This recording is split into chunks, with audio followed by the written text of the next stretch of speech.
The following article discusses Dennis Goya's experiences as Ford Motor Company's recall coordinator in the early 1970s, during the infamous Pinto fire controversy, and also sheds some light on unconscious decision-making. In 1970, Ford introduced the Ford Pinto. It was a small car that was intended to compete with the European and Japanese cars that were flooding the market. The Pinto had to be developed in the record time of approximately 25 months. That is compared to the industry average of 43 months, which meant that many things had to be rushed, and that the design, styling, product planning, engineering, and etc. were all done in parallel and not sequentially. In addition to the time pressure, the car had to cost less than $2,000 and weigh less than 2,000 pounds. After the design was finalized and frozen, meaning that it could not be changed anymore, a routine crash test revealed that the Pinto's fuel tank often ruptured when struck from the rear at relatively low speed. Well, around 50 kilometers an hour. The problem seemed to be that the fuel tank was positioned between the rear axle and the rear bumper, which sounds bad, but at the time this was actually industry standard. However, during impact, the parts from the rear axle housing could puncture holes in the gas tank, and the spilled gasoline could then ignite by sparks. To see how bad the situation was, Dennis Goya mentioned that out of 11 cars Ford had tested, 8 suffered potential catastrophic gas tank ruptures. The only 3 cars that survived intact had been modified in some way to protect the gas tank. In some instances, an $11 part would do the trick and save lives. These crash tests, however, were conducted under the guidelines of the Federal Motor Vehicle Safety Standard 301, which had been opposed by the auto industry and was not mandatory at the time. Only 6 years later it was officially adapted and made mandatory.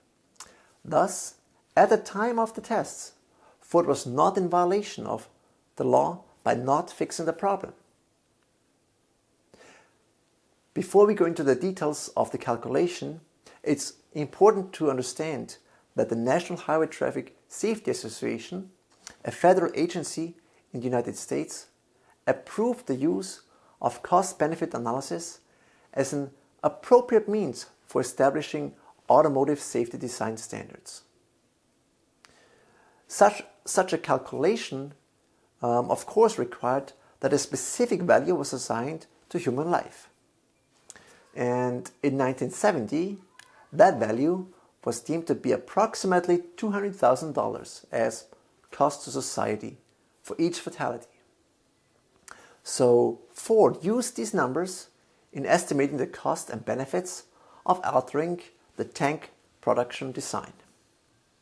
As you can see from the slides, it would have cost Ford approximately $137.5 million to install the $11 part in 12.5 million cars.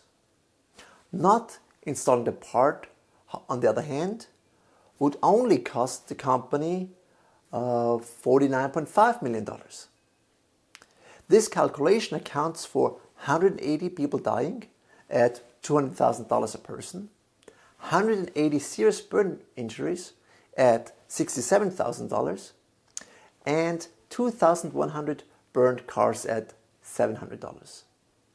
Now imagine that you are in this situation. How easy do you think it would be for you to make this decision? Let's go back to REST's 4 stages: awareness, judgment, intentions, and behavior. And of course, let's consider Jones' more intensity. While the temporal immediacy, proximity, and concentration of the effect might be low, I can guarantee you that the magnitude of consequences, social consensus, and probability of effect were very high. Consequently, individuals should have a difficult time making this decision. If you are in Dennis Guer's shoes, it should bother you, and you probably should experience a few sleepless nights, knowing that the life of your customers is in your hands. But we don't have the time to wait a few nights, so what is your decision? Do you want to risk the future of Ford by delaying the production, blowing the budget, and wasting $88 million? By the way, to put that number in perspective, accounting for inflation, $88 million in 1970 would be around $580 million US today, or around 820 million Canadian dollars. So do you want to keep a job and just release the car? If you want to think about this for a minute, you can pause the video. Well, Dennis Guer, the author of the article, was the recall coordinator and now is a professor at Penn State. And he released the car. But not only did he release the car, but he also said that before I went to Ford, I would have argued strongly that Ford had an ethical obligation to recall. After I left Ford, I now argue and teach that Ford had an ethical obligation to recall. But while I was there, I perceived no strong obligation to recall. And I remember no strong ethical overtones to the case whatsoever. Can you imagine that? He decided that people will die, but did not perceive a strong obligation to recall, nor did he remember a strong ethical overtone to the case whatsoever. How can this be? Well, Dennis reflected on the decision and he noted a few aspects. First, he said that there was information overload due to the overwhelming complexity of such cases. To help employees, there were strict rules to assess situations. The most important aspects were frequency and traceable causes. And those two aspects were simply not met. 180 deaths and 180 severe injuries are not a significant number for a large multinational corporation. Simply put, the Pinto problem was not a priority of Ford. It wasn't even a problem for Ford. In addition, Dennis also mentioned that consideration of people's lives became a fairly removed, dispassionate process over time. He said, early in the job, I sometimes woke up at night, wondering whether I had covered all my bases. Had I left some unknown person at risk because I hadn't thought of something? But that soon faded. And of necessity, the consideration of people's lives became fairly removed. It not just became fairly removed, it became a dispassionate process. There were also other aspects that enabled Dennis to make this decision without being aware of the moral aspects. First, Ford used specific terms. For example, they were not allowed to call it a problem, but they called similar things conditions. This process is called euphemistic labeling, which we will discuss in more details in a little bit. In addition, the decisions were framed as clear business decisions. For example, it was made clear that people implicitly accept risks in cars, period. And a comparison of the Ford Pinto's survivability rate in rear-end accidents with other small cars revealed that the Pinto was merely the worst of a bad lot. In addition, the country was in the midst of its first and worst oil crisis at the time. So layoffs were imminent, and releasing the Ford Pinto could save the company. Finally, Dennis did not make the decision alone. Others supported him. This groupthink phenomenon has been very well documented, and I'm pretty sure that you have heard about it in your organizational behavior class. Dennis Goer did not just reflect on his actions, but now that he's a Penn State professor, he also provided a theoretical explanation of these decisions to release the fourth Pinto, namely schemas and scripts.